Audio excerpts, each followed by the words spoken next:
ఎటువంటి కోరికనైనా తీర్చే అమ్మవారు శ్మశానకాళి. ఈ అమ్మవారు Falaknuma railway station back side ఉంటుంది. శుక్రవారం ఏ రోజైనా ఒకరోజు వచ్చి అమ్మవారికి మీ కోరిక కోరుకొని ముడుపు కట్టాల్సి ఉంటుంది. ఈ ఆలయంలో ఇక్కడ మీకు కొన్ని లక్షల ముడుపులు అనేది కనిపిస్తాయి. ఈ ఆలయంలో ఎన్నో కొన్ని వేల మంది కోరికలు తీర్చిన ఈ శ్మశానకాళి కాళికాదేవి అమ్మవారికి మీరు ముడుపు కట్టిన తర్వాత 5 వారాలు ఆదివారం కానీ శుక్రవారం కానీ మంగళవారం కానీ లేదు అంటే 5 అమావాస్యలు ఈ ఆలయానికి వచ్చి మీరు ఈ అమ్మవారి చుట్టూ ప్రదక్షిణలు చెయ్యండి. తప్పకుండా మీకు 5 వారాలు కాకుండా 3 వారాలు 2 వారాల్లోనే కోరిక తీరుతుందని చెప్పేసి ఇక్కడికి వచ్చే భక్తుల నమ్మకం. ఈ ఆలయంలో అమ్మవారికి ప్రతి ఆదివారం ప్రత్యేక అభిషేకాలు జరుగుతాయి. 108 రకాల అభిషేకాలు జరుగుతాయి. కోరికలు తీరిన ప్రతి ఒక్క భక్తులు అమ్మవారికి ఒక యాట గాని ఒక కోడిని గాని ఇస్తారు. ఇక్కడ చేసే 108 అభిషేకాలు మరి ఏ ఒక్క కాళికాదేవి ఆలయంలో జరగవు. అటువంటి ప్రత్యేకమైన అభిషేకాలు ఈ ఆలయంలో జరుగుతాయి. చాలా మంది చెప్తే నేను నమ్మలేదు కోరికలు తీరుతాయి అంటే, కానీ నేను మార్నింగ్ 4:30కి ఈ ఆలయానికి వెళ్ళాను. ఒక ఫ్యామిలీ మొత్తం ఒక క్యాబ్లో దిగిన తర్వాత ఒక పర్సన్ నార్మల్గా నడిస్తే నేను చాలా షాక్ అయ్యాను. ఎందుకంటే కనుక్కుంటే తెలిసింది ఏంటంటే ఆ పర్సన్కి కాలు కొన్ని సంవత్సరాల నుంచి కదలలేవు. అలాంటిది ఆ పర్సన్ కోసం వాళ్ళ పేరెంట్స్ వాళ్ళ ఫ్యామిలీ ఈ ఆలయానికి వచ్చి కోరుకుంటే అతని కాలు చాలా బాగానే అతను మంచి నడవగలుగుతున్నాడు. అతను నార్మల్గా నడుస్తున్నాడు. కానీ నేను చూసి అయితే చాలా షాక్ అయ్యాను. అప్పుడు అనిపించింది ఈ ఆలయం ఎంత పవర్ఫుల్, ఇక్కడ కోరికలు నిజంగా నెరవేరుతాయా అంటే నేను నమ్మలేదు. కానీ కళ్ళతో చూసి అమ్మవారికి ఇక్కడ పసుపు కుంకుమతో అభిషేకం చేశారు. ఆ పసుపు కుంకుమతో చేసిన అభిషేకం భక్తులకి తిలకంగా పెడతారు. అమ్మవారికి చేసిన అభిషేకం నీళ్ళు వచ్చిన భక్తులపై చల్లుతారు, ఏదైనా గాలి సోకితే కూడా పోవడానికి. అండ్ ఇక్కడ అమ్మవారికి అన్ని పూజలైన తర్వాత గుమ్మడికాయతోటి ఆరతి ఇస్తారు. అమ్మవారికి పూజ చేసే సమయంలో చాలా మందికి అమ్మవారు ఆహ్వానిస్తుందని చెప్పేసి అంటారు. కళ్ళతో చూశాను. ఇన్ని వేల మంది భక్తులు ఏ ఆలయంలో అయితే ఉండరు. గవర్నమెంట్ ఒక ఇనిషియేటివ్ తీసుకొని ఈ ఆలయాన్ని ఇంకా డెవలప్ చేయాలి, ఈ ఆలయానికి సహకరించాలని చెప్పేసి కోరుతున్నాను. ఈ వీడియో చూసిన వాళ్ళు జై మాతాది లేదా జై కాళీదేవి అని చెప్పేసి కామెంట్లో రాయాలని చెప్పేసి కోరుతున్నాను. ఈ ఆలయానికి చేరుకోవడానికి మనకి బస్ ఫెసిలిటీస్, ట్రైన్ ఫెసిలిటీస్ ఉన్నాయి. నేను క్లియర్గా మీకు ఏ బస్ ఎక్కాలి ఏ ట్రైన్ ఎక్కాలని చెప్పేసి కింద డిస్క్రిప్షన్లో క్లియర్గా మెన్షన్ చేస్తాను, చూడండి. అండ్ లొకేషన్ కూడా పింక్ చేస్తాను. రండి ఈ ఆలయానికి ఒక్కసారైనా మీరు. అండ్ ఈ ఆలయానికి మేము ఎర్లీ మార్నింగ్ 4 o'clock అయితే బయలుదేరాము, నేను నా మిత్రుడు. ఈ ఆలయం కరెక్ట్ శ్మశానానికి ఎదురుగానే ఉంటుంది. అందుకోసమే ఈ ఆలయానికి శ్మశానం కాళీదేవి అని వచ్చింది. ఇప్పుడు మీరు చూస్తున్నది ఇది శ్మశానం, దీని ఆపోజిట్ ఉన్నదే కాళీదేవి అమ్మవారి టెంపుల్. ఈ ఆలయం పేరు శ్రీ శ్రీ కట్టమైసమ్మ మహాకాళి మరియు ఎల్లమ్మ దేవి దేవాలయం. ఈ ఆలయంకి ఎంట్రన్స్లో మనకు బొట్టు ఉంటుంది, బొట్టు పెట్టుకోవాల్సి ఉంటుంది. ఈ ఆలయంకి వెళ్ళిన తర్వాత ముందుగా మనకి ఇక్కడ చెట్టు కింద దేవుడి విగ్రహం ఉంటుంది. ఇక్కడ మనము శివపార్వతుల దర్శనం చేసుకొని వీళ్ళ అనుగ్రహం తీసుకొని ఈ ఆలయం లోపలికి ప్రవేశిస్తాము. ఈ ఆలయం లోపలికి రాగానే నాకు తెలియని ఏదో ఒక అనుభూతిలాగా అనిపించింది. ఇక్కడ ఉన్న చెట్టు ఈ ఆలయం చుట్టుముట్టు కంప్లీట్ ఒక 500 గజాల వరకు ఒక నీడనైతే ఇస్తుంది. ఈ ఆలయంలో మీరు చూస్తున్న ఈ అమ్మవారిని నిన్న అలంకరించారు. మీకు ఎటువంటి కోరికున్నా 2 చేతులు జోడించి అమ్మవారికి మనస్ఫూర్తిగా మీరు కోరుకోండి, మీ కోరికలు తీరాలని నేను అమ్మవారికి కోరుతున్నాను. అమ్మవారిని చూసిన ఫస్ట్ టైం నా గుండెలోనే తల్లి ఉందా అని అనిపించింది ఈ విగ్రహాన్ని చూస్తే. ఇన్ని వేల ముడుపులు నేనైతే ఏ దేవాలయంలో చూడలేదు, కానీ ఫస్ట్ టైం ఈ శ్మశాన మహాకాళి దేవాలయంలో చూశాను. ప్రతిరోజు కొన్ని వేల మంది భక్తులు వచ్చి ముఖ్యంగా ఆదివారం శుక్రవారం మంగళవారం వచ్చి ముడుపులు కడతారు ఈ ఆలయంలో. మీరు చూస్తున్న ఈ దేవాలయం శ్రీ శ్రీ శ్రీ రేణుకాదేవి దేవాలయం. 40 సంవత్సరాల క్రితం ఎల్లమ్మ దేవిని ఇక్కడ ప్రతిష్టాపించారు. ఈ ఆలయం చుట్టూ ప్రదక్షిణలు వేద్దాం రండి. ఈ ఆలయం చుట్టూ నలువైపున మీరు ఎటు చూసినా మీకు ముడుపులతోటే ఉంటుంది. 70 సంవత్సరాల క్రితం బొల్లు పెంటయ్య అనే ఒక పెద్ద ఆయనకి అమ్మవారి కలలో వచ్చి అమ్మవారిని ప్రతిష్టాపించాలని చెప్పేసి ఆజ్ఞాపించింది. కానీ బొల్లు పెంటయ్య అన్ని పట్టించుకోలేడు. కానీ తర్వాత ఏమైందంటే మళ్ళా వ్యాపారంలో అక్కడిక్కడ లాసెస్ రావడం, తర్వాత అమ్మవారు ఒకసారి అతనికి ఫలక్నామా రైల్వే స్టేషన్ ఇక్కడ ఒక మెరుపులాగా రావడం, తర్వాత అతను నిజంగా అమ్మవారిని అని గ్రహించి ఊరికి ఒక గ్రామ దేవత ఉంటే బాగుంటుందని చెప్పేసి సాక్షాత్తు కట్టమైసమ్మ తల్లిని ఇక్కడ పెట్టారు. మీ మనసులో ఏ కోరిక ఉన్నా ఈ కట్టమైసమ్మ తల్లిని మొక్కాలని ప్రార్థించాలని చెప్పేసి కోరుతున్నాను. మీరు గమనించి ఉంటే ప్రతి ఊరిలో ప్రతి సిటీలో ఎక్కడైనా సరే బస్ స్టాప్లో కానీ రోడ్డు మీద చూస్తే కట్టమైసమ్మ ఉంటుంది.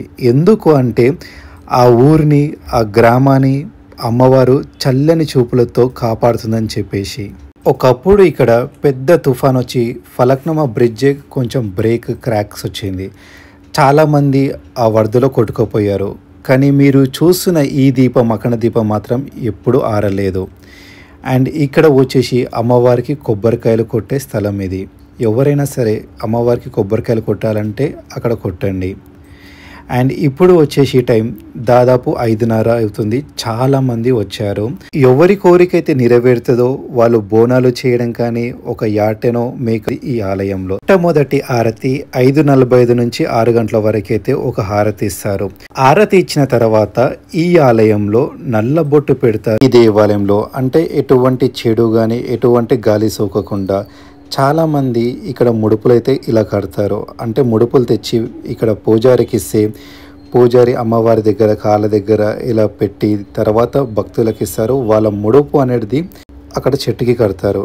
ఇలా నా ఫ్రెండ్ నా మిత్రుడు ఒక కోరిక కోరుకున్నాడు. తర్వాత పూజారి చెప్పిన మాటలన్నీ శ్రద్ధగా విని చెప్పినట్టుగా ఒక్క మాట ఆచి తూచకుండా పాటించాడు. మీకు ఎటువంటి ధర్మబద్ధమైన కోరికలు ఉంటే ఈ అమ్మవారి దగ్గరకు వచ్చి ఆదివారం, మంగళవారం, శుక్రవారం ముడుపు కట్టాల్సిందిగా కోరుతున్నాను. ఒళ్ళు పవన్ అనే 21 సంవత్సరాల ఈ పూజారి ఉదయం రాగానే అమ్మవారికి అభిషేకం చేస్తాడు. ప్రతి ఆదివారం చేసే అభిషేకం చాలా ప్రత్యేకం. ఇక్కడ దాదాపు 2 గంటల పాటు 108 రకాల అభిషేకాలు చేస్తారు. ఇక్కడ ఉన్న ఉపగుడిలో శ్రీ రేణుకా ఎల్లమ్మ దేవి విగ్రహం, పోచమ్మ దేవి విగ్రహం దగ్గర ఉన్న ప్రతి ఒక్క విగ్రహాలను తీసుకొచ్చి ఇక్కడ కాళికాదేవి ముందు పెట్టి అభిషేకాలు అనేది ప్రారంభిస్తారు ఈ ఆలయంలో. ఈ అభిషేకాన్ని చూడడానికి 2 కళ్ళు సరిపోవు. కొన్ని వేల మంది భక్తులు ఇక్కడైతే విచ్చేస్తారు. ముందుగా ఇక్కడ విగ్రహాలని పెట్టిన తర్వాత ఎవరి కోరికలైతే నెరవేరుతాయో వాళ్ళు అమ్మవారికి యాటనైతే మీరు చూస్తున్నారు కదా. ఇక్కడ ఒక యాట అయితే ఉంది. ఆ యాటకి పసుపు కుంకుమ పెట్టి చల్లి కొద్దిగా కళ్ళు ఆల్కహాల్ తాగించి ఈ ఉన్న సమయంలో చూడడానికి చాలా మంది భక్తులు వస్తారు. ఎందుకంటే ఉదయం 4 గంటలకి 4:30 గంటలకి అదే అమావాస్యకైతే కొన్ని వేల మంది, గంటకి దాదాపు 1,000 మంది అయితే వస్తారు. దయచేసి అందరూ హారతి తీసుకోండి. ఇప్పుడు అమ్మవారికి అభిషేకం చేస్తారు. మొట్టమొదటిగా పసుపు నీళ్ళతోటి అమ్మవారికి అభిషేకం చేస్తారు ఈ ఆలయంలో.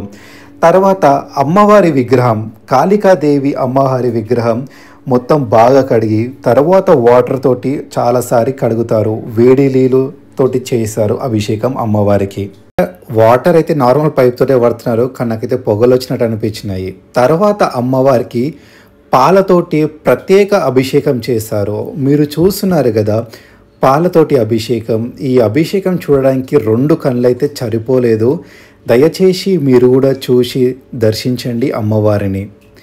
ఈ కాళికాదేవి అమ్మవారికి తర్వాత వాటర్ తోటి అనేది అభిషేకం చేశారు. తర్వాత అమ్మవారికి పెరుగుతోటి అభిషేకం చేశారు. మీరు చూస్తున్నారు కదా, ఇది పెరుగుతోటి అయితే అభిషేకం చేస్తున్నారు. అటుకులతోటి, పాలలతోటి, డ్రై ఫ్రూట్స్ తోటి చాలా రకాలైన అభిషేకం చేస్తారు అమ్మవారికి. చేసిన తర్వాత కొన్ని గోశాలకి ఇవ్వడం కానీ భక్తులకు ఇవ్వడం కానీ జరుగుతుంది. తర్వాత అమ్మవారికి మీరు చూస్తున్నారు కదా, ఒకవైపు కుంకుమతోటి మరోవైపు వచ్చేసి అమ్మవారికి పసుపుతోటి చల్లుతారు. ఈ పూజని ఈ అభిషేకాన్ని చూసి నాకు తెలియని ఏదో వైబ్ అయితే అనిపించింది. అండ్ తర్వాత అమ్మవారికి హారతి ఇస్తారు. దయచేసి మీరు హారతి తీసుకోండి. మనస్ఫూర్తిగా అమ్మవారిని దర్శించండి, మొక్కండి.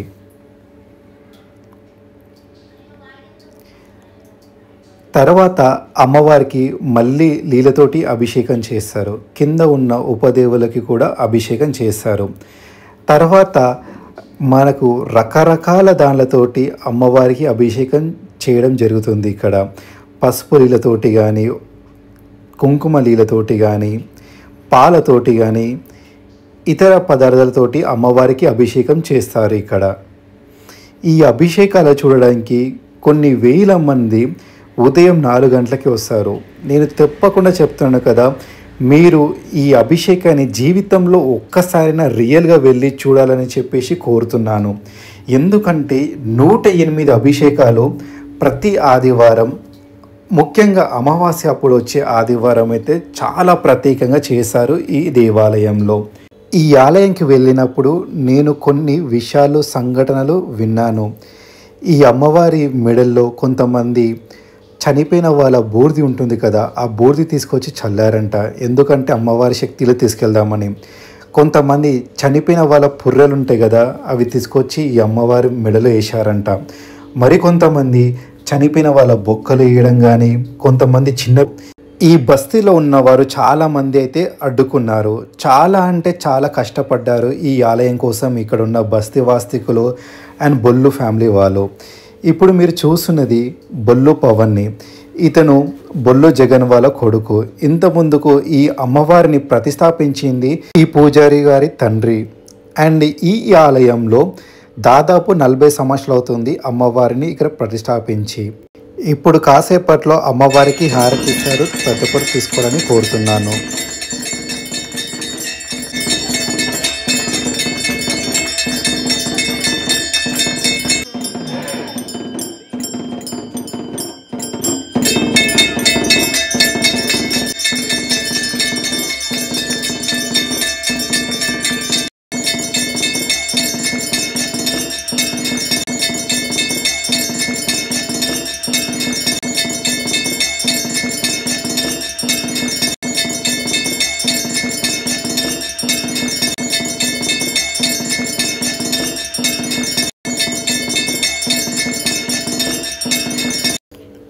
మళ్ళీ అమ్మవారిని నీళ్ళతోటి అభిషేకం చేస్తారు ఇక్కడ.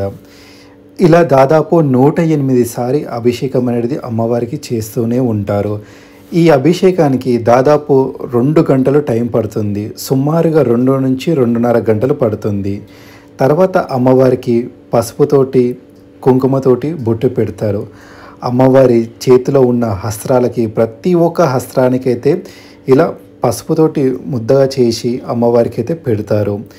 అలాగనే కింద ఉన్న ఉపదేవులకి, మైసమ్మ తల్లికి, ఎల్లమ్మ తల్లికి కూడా ఇలా పసుపుతోటి పెడతారు.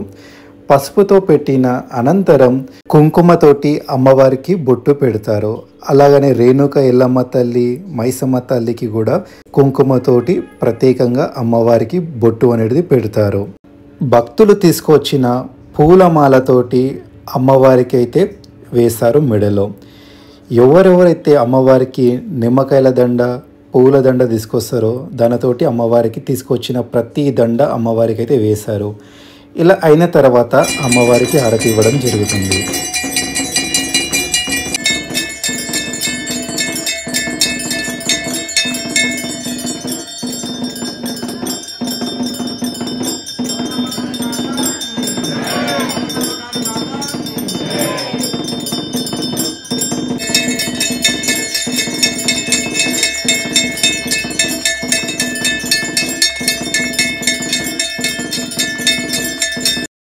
హారతి ఇచ్చిన అనంతరం అమ్మవారికి పసుపుతోటి, కుంకుమతోటి అమ్మవారి మీద సమర్పిస్తారు. అమ్మవారికి సమర్పించిన పసుపు, కుంకుమ ఒక దాంట్లో అంతా తీసుకుంటారు. తీసుకొని ఇది భక్తులకి, వచ్చే ప్రతి ఒక్క భక్తులకి, ఎన్ని వేల భక్తులు వస్తారో అన్ని వేల భక్తులకి బొట్టుగా పెడతారు. తర్వాత అమ్మవారికి మళ్ళీ అభిషేకం చేశారు నీళ్ళతోటి అభిషేకం మళ్ళీ చేసిన తర్వాత అమ్మవారికి అలంకరణ చేస్తారు. మీరు చూస్తున్నారు కదా, నీళ్ళతోటి అమ్మవారికి అభిషేకం చేస్తున్నారు ప్రస్తుతం. నీళ్ళతోటి అమ్మవారికి చేసిన అభిషేకంతో ఆ నీళ్ళని ఉన్న భక్తుల మీద అయితే చల్లుతారు. మీరు ఇక్కడ చూడండి, కొన్ని వేల భక్తుల మీద అయితే అమ్మవారికి అభిషేకం చేసిన నీళ్ళతోటి అయితే చల్లుతున్నారు. అండ్ తర్వాత అందరూ 5 ప్రదక్షిణలు చేసుకుంటారు అమ్మవారికి. చేసిన తర్వాత కంప్లీట్గా క్లోజ్ చేస్తారు. అండ్ ఇక్కడ చూడండి ఎన్ని వేల మంది వచ్చారో. అక్కడ బయట లైన్స్ కూడా నిండిపోయినాయి. పసుపు కుంకుమతోటి ఇక్కడైతే అలంకరిస్తున్నారు. తర్వాత అమ్మవారికి అలంకరణ చేస్తారు.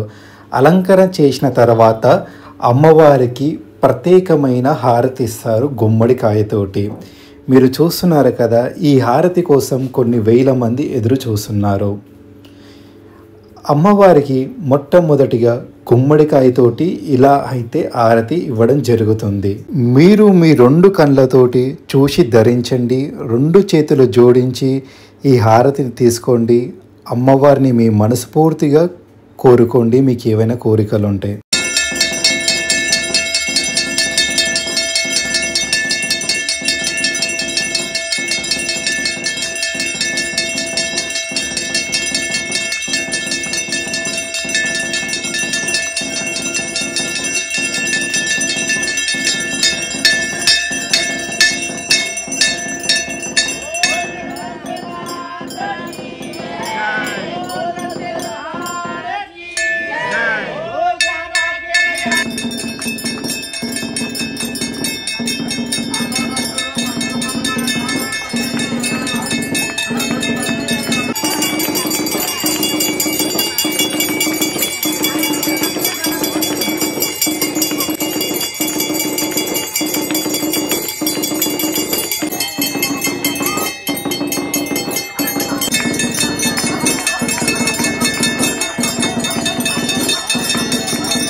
ఇక్కడ ఇది చాలా ప్రత్యేకం. అమ్మవారికి చేసిన నైవేద్యం తినిపిస్తారు. మీరు చూస్తున్నారు కదా, ఇక్కడ చేసిన నైవేద్యం అమ్మవారికి పెడుతున్నారు. అలానే అమ్మవారికి తమలపాకుని కూడా పెడతారు. అలానే లాలాజలం కూడా అమ్మవారికి స్వీకరిస్తారు. ఇలా అమ్మవారికి సమర్పించిన ప్రసాదం కానీ భక్తులకి అందచేశారు. ప్రతి ఒక్క భక్తుడికి వచ్చేలాగా చూస్తారు.